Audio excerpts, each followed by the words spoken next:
मुंबई दौरे पर मुख्यमंत्री पुष्कर सिंह धामी बेल बजाकर दर्ज कराई उपस्थिति। एनएसई के अधिकारियों को ग्लोबल इन्वेस्टर समिट में आने के लिए किया आमंत्रित।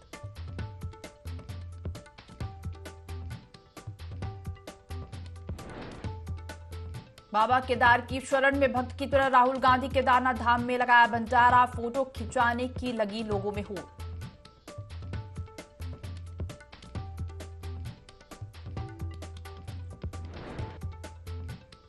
बद्रीनाथ के दर्शन करने आएंगे राष्ट्रपति द्रौपदी मुर्मू। तैयारियों में जुटा जिला प्रशासन और पुलिस का हेलीपैड से लेकर धाम तक रहेगा सख्त पहरा।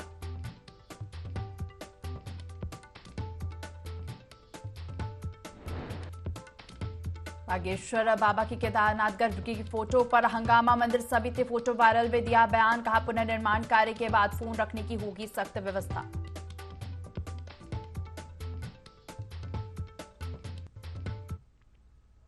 देवभूमि लाइव देख रहे हैं आप और मैं हूं आपके साथ दिव्या। बुलेटिन की शुरुआत करेंगे खबरों के साथ। मुख्यमंत्री Pushkar Singh Dhami global investor summit को लेकर 2 दिवसीय मुंबई दौरे पर हैं। बता दें कि उत्तराखंड में ज्यादा से ज्यादा निवेश हो सके, जिसको लेकर मुख्यमंत्री खुद देश विदेश में रोड शो कर रहे हैं और अभी तक 94,000 करोड़ से ज्यादा के एमओयू पर करार हो चुका है। अब मुंबई में सीएम धामी रोड शो कर रहे हैं, जिसमें 1 लाख करोड़ से ज्यादा के एमओयू होने की संभावना भाजपा जता रही है। भाजपा प्रदेश मीडिया प्रभारी मनवीर चौहान का कहना है कि उत्तराखंड को 2025 तक देश का अग्रणी राज्य बनाने का लक्ष्य रखा गया है, जिसको लेकर मुख्यमंत्री पुष्कर सिंह धामी लगातार प्रयास कर रहे हैं।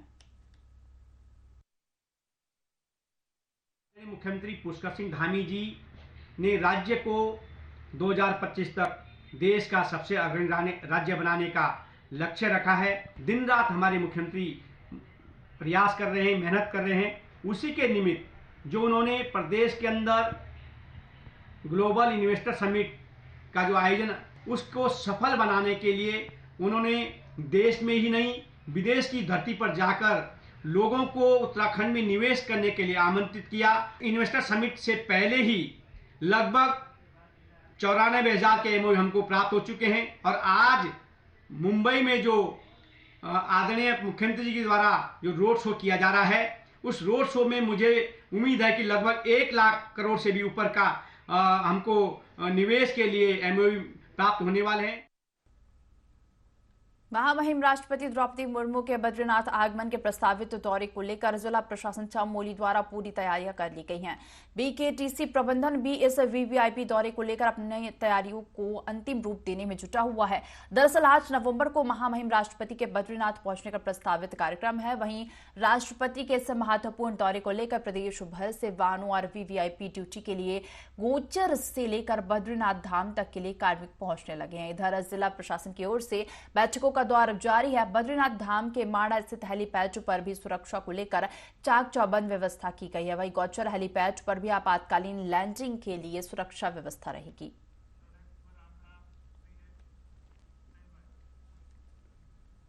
तो खबरों में आगे बढ़ेंगे। 4 धाम यात्रा अंतिम पड़ाव में है और 4 धामों के साथ हेमकुंड साहिब में दर्शन करने वाले श्रद्धालुओं का आंकड़ा 55 लाख पार होने वाला है। बाबा केदार और बद्रीनाथ धाम में 51,000 से अधिक वीआईपी दर्शन करने पहुंचे। बता दें कि केदारनाथ और यमुनोत्री धाम के कपाट 15 नवंबर को बंद होंगे, जबकि गंगोत्री धाम के 14 नवंबर और बद्रीनाथ धाम के कपाट 18 नवंबर को बंद होंगे। 4 धामों के कपाट बंद होने के साथ ही यात्रा 6 माह के लिए बंद रहेगी। पर्यटन विभाग के आंकड़ों के मुताबिक प्रतिदिन केदारनाथ, बद्रीनाथ, गंगोत्री और यमुनोत्री धाम में 18 से 20,000 श्रद्धालु दर्शन कर रहे हैं। 20 अप्रैल 2023 से शुरू हुई 4 धाम यात्रा में अब तक 54,82,000 तीर्थयात्री दर्शन कर चुके हैं।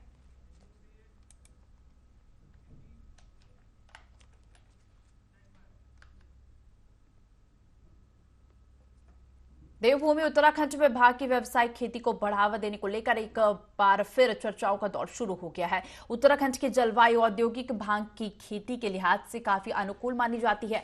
बावजूद इसके अभी भांग को प्रदेश में व्यावसायिक रूप से बढ़ावा नहीं मिल पा रहा है। हालांकि इसके लिए शासन स्तर पर कई दौर की बैठकें भी हो चुकी हैं, लेकिन अब भांग की व्यावसायिक खेती की नीति पर जल्द ही अमल होने की उम्मीद की जा रही है। इस मामले पर विपक्षी पार्टी के प्रदेश उपाध्यक्ष मथुरा दत्त जोशी ने सरकार और सिस्टम की कार्यप्रणाली पर सवाल खड़े करते हुए इस मामले को लेकर गंभीर नहीं होने का आरोप लगाया है।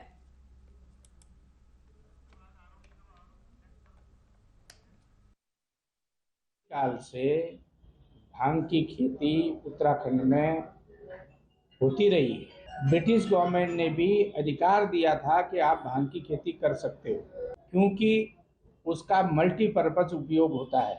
लेकिन सरकार उसके प्रति कतई गंभीर नहीं है। भांग की खेती के नाम पर गरीब काश्तकारों को उजाड़ा जा रहा है, परेशान किया जा रहा है और उनके ऊपर मुकदमे लगाए जा रहे हैं। हमारी मांग है कि सरकार पर्वतीय क्षेत्र की विषम भौगोलिक परिस्थिति को देखते हुए सरकार को भांग की खेती उत्पादन का लाइसेंस जारी करना चाहिए या उस खेती को लीगलाइज करना चाहिए। जहाँ तक प्रश्न है भांग की खेती का, राज्य सरकार ने पूर्व में भी इस विषय पर चर्चा की थी और इसको लागू करने का फैसला किया था।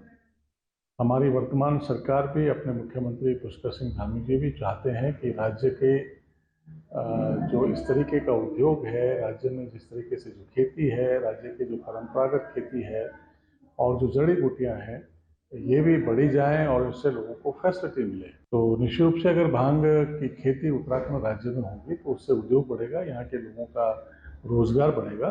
जो विभाग है उस पर काम कर रहा है। अब वो देरी क्यों हुई है, क्या उसके कारण है, निश्चित रूप से आने वाले समय में सरकार उसका संज्ञान लेगी। उत्तराखंड के रेलवे स्टेशन लक्सर को रेलवे विभाग द्वारा अमृत भारत योजना से अलग रखने पर कांग्रेस ने विरोध किया है। उत्तराखंड कांग्रेस के प्रदेश महासचिव राजेश रस्तोगी ने इसे लक्सर क्षेत्र की उपेक्षा बताया है। उन्होंने कहा कि लक्सर जंक्शन प्रदेश का बड़ा जंक्शन है जो बड़ी आबादी से जुड़ा है। वहीं उन्होंने लोकसभा सांसदों के नकारापन पर भी सवाल उठाए हैं।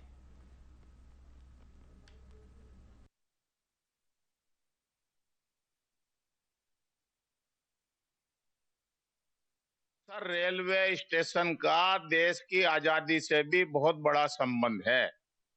लक्सर मुरादाबाद डिवीजन का बहुत बड़ा जंक्शन है। लक्सर के अंदर इस वक्त 36,000 लोग मौजूद हैं। 36,000 की आबादी है। लगभग 25,000 उसमें से वोटर हैं। लक्सर इंडस्ट्री का हब बन चुका है और लक्सर का कोई मेन गेट नहीं है। बना नहीं पाई रेल मेन गेट।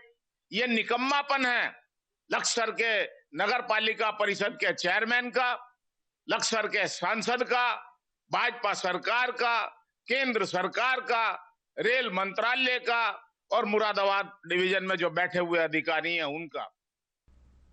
कांग्रेस नेता राहुल गांधी इन दिनों 3 दिवसीय केदारनाथ दौरे पर है, जिसपर प्रदेश प्रवक्ता सुरेश जोशी ने उत्तराखंड में उनका जोरदार स्वागत किया। साथ ही तंज भी कसा कि यह 100 करोड़ सनातनियों की शक्ति है कि आज राहुल गांधी धार्मिक यात्रा पर है, इसके लिए सनातन का स्वागत करना चाहिए। आगे राहुल गांधी पर तंज कसते हुए कहा कि वो उत्तराखंड में भाजपा के विकास कार्यों को भी देखने आए हैं। इससे पहले वो धारा 370 हटने के बाद कश्मीर भी जा चुके हैं। आगे उन्होंने कहा कि राहुल गांधी को इसी तरह अयोध्या, बनारस और उज्जैन, महाकाल भी जाना चाहिए।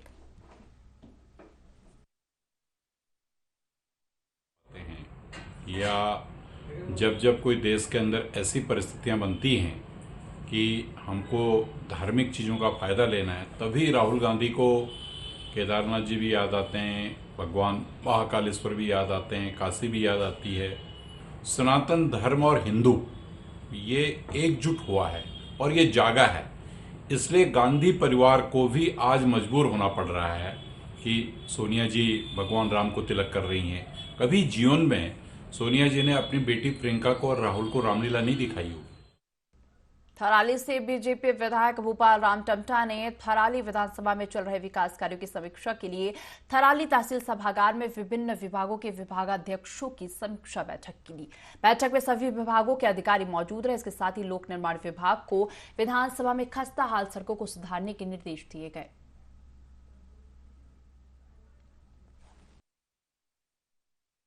के बाद हमारी बहुत सारी जो पीएमजीएसवाई की थी, लोक निर्माण विभाग की क्षतिग्रस्त हो गई थी सड़कें।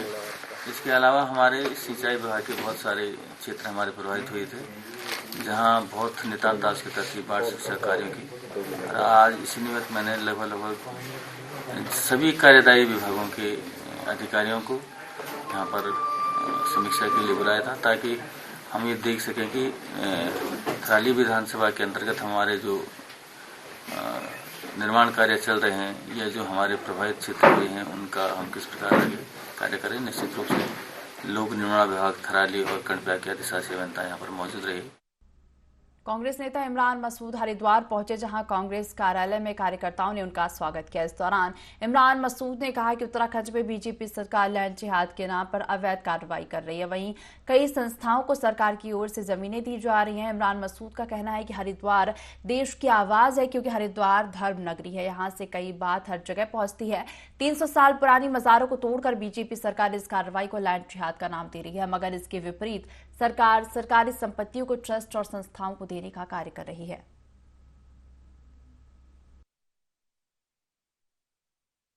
देश की आवाज है। हरिद्वार धर्म की नगरी है। हरिद्वार उस विचारधारा की नगरी है जिस विचारधारा के सर्वाधिक लोग इस देश के अंदर निवास करते हो। तो आप मैं थोड़ी कुछ कहने वाला हूँ। हरिद्वार है बड़ी जगह। अरे भाई 300 साल पुराना आप मजार तोड़ दोगे तो लैंड जिहाद क्या हो गया? कौन से लैंड की जिहाद की बात कर रहे हो आप? कौन से लैंड जिहाद की बात कर रहे हो आप? अपने देखो कि आपने कितनी सरकारी जमीनों को अपने कौन कौन से ट्रस्ट को और कौन कौन से संस्थाओं को देने का काम। उत्तराखंड के संस्कृत विश्वविद्यालय के छात्र निर्मल थुवाल को निर्विरोध रूप से छात्र संघ के अध्यक्ष के रूप में चुना गया।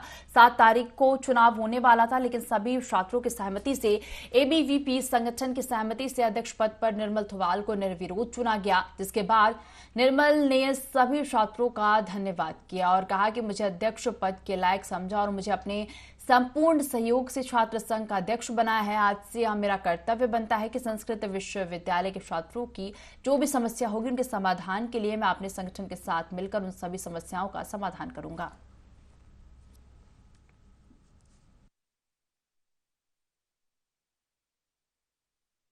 अध्यक्ष पद हेतु नामांकन पत्र भरा हुआ था। यहाँ निर्वाचन द्वारा दिए गए पत्रों को निरस्त किया जाना था।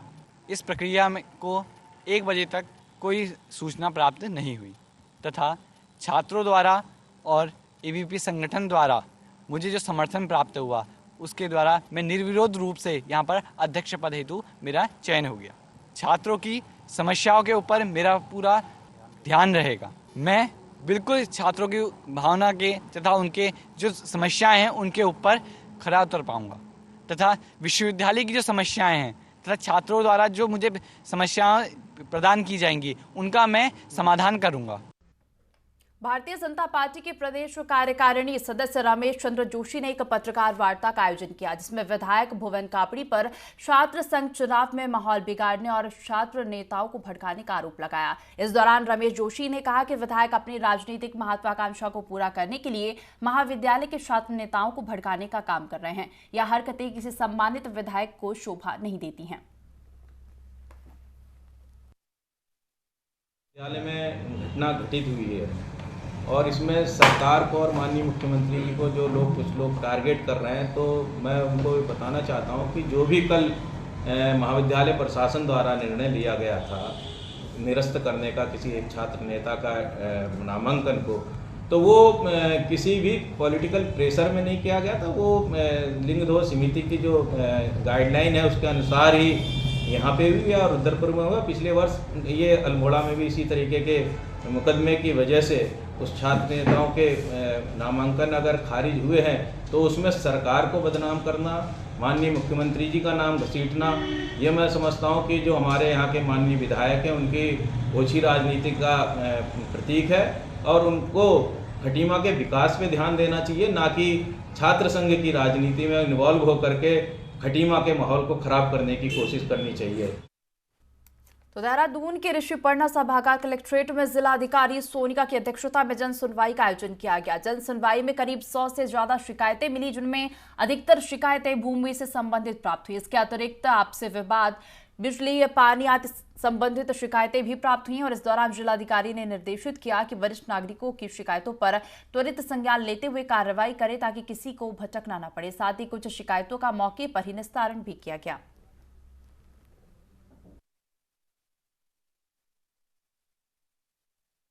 तकरीबन 100+ शिकायतें हमारे पास और आज ज़्यादातर शिकायतें लैंड डिस्प्यूट से रिलेटेड थी, प्राइवेट लैंड डिस्प्यूट से ज़्यादा रिलेटेड थी कि अड़ोसी पड़ोसी की लड़ाई है या कब्ज़ा नहीं दिया है या रजिस्ट्री करा दी है, पेमेंट देने के बाद भी कब्ज़ा नहीं हुआ। इस तरह की बहुत अलग अलग तरह की शिकायतें हैं प्राइवेट डिस्प्यूट्स के बारे में।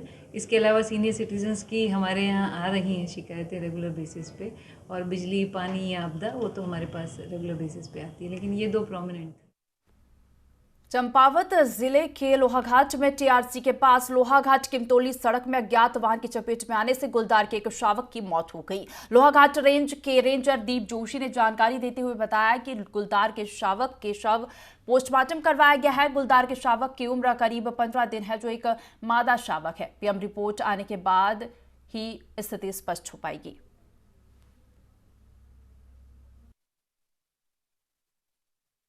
किमतोली मोटर मार्ग में खंड विकास कार्यालय के समीप गुलदार के शावक के मृत होने की सूचना मिलने पर तत्काल वनकर्मियों को वहां पर मौके पर भेजा तथा शव को कब्जे में लेकर रेंज कार्यालय सुरक्षित लाया गया।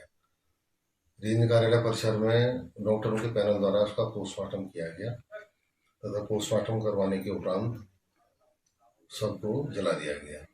गुलदार के शावक की मौत का कारण किसी अज्ञात वाहन से टकराना है और तथा शावक की उम्र लगभग 10-12 दिन के आसपास है। सुबह रेंजर साहब का फ़ोन आया था कि एक लेपर्ड का कब है जो हमें मिला है, डेड बॉडी उसकी, और अभी हमने यहाँ पे इसका पोस्टमार्टम किया है। ये एक फ़ीमेल कब है और एज ऑलमोस्ट 12 से 15 दिन होगी और अभी तक जो फाइंडिंग्स हैं उसके हिसाब से एक्सीडेंटल डेथ है। कांग्रेस के पूर्व राष्ट्रीय अध्यक्ष राहुल गांधी 3 दिवसीय दौरे पर केदारनाथ पहुंचे। राहुल गांधी के दौरे का आज दूसरा दिन है। राहुल गांधी ने बाबा केदारनाथ मंदिर के प्रांगण में भंडारा लगाया और श्रद्धालुओं को अपने हाथ से भोजन परोसा। राहुल गांधी ने भक्तों को अपने हाथों से चाय भी पिलाई।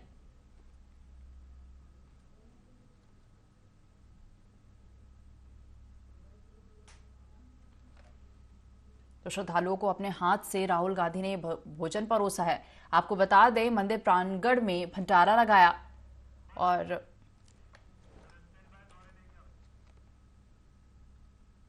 उत्तराखंड के राज्य स्थापना दिवस के मौके पर राष्ट्रपति द्रौपदी मुर्मू 2 दिवसीय दौरे पर उत्तराखंड आएंगी। प्रदेश भाजपा ने राष्ट्रपति के स्वागत की तमाम तैयारियां पूरी कर ली हैं। राष्ट्रपति मुख्य रूप से राज्य स्थापना दिवस के कार्यक्रम में शामिल होंगे और इस दौरान 9 नवंबर को राष्ट्रपति देहरादून पुलिस लाइन में भी नैतिक परेड में बतौर मुख्य अतिथि शामिल होकर परेड की सलामी लेंगी। बीजेपी के प्रदेश मीडिया प्रभारी मनवीर चौहान का कहना है कि राष्ट्रपति द्रौपदी मुर्मू के दौरे को लेकर उनके स्वागत की पूरी तैयारी उत्तराखंड सरकार और बीजेपी ने कर ली है।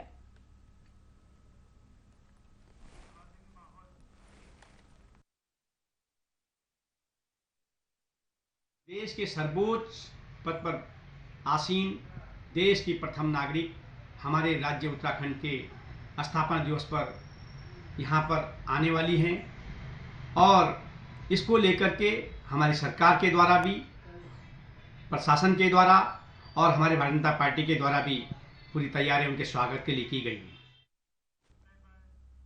इस बुलेटिन में फिलहाल इतना ही। आप बने रहिए IND 24 के साथ। नमस्कार।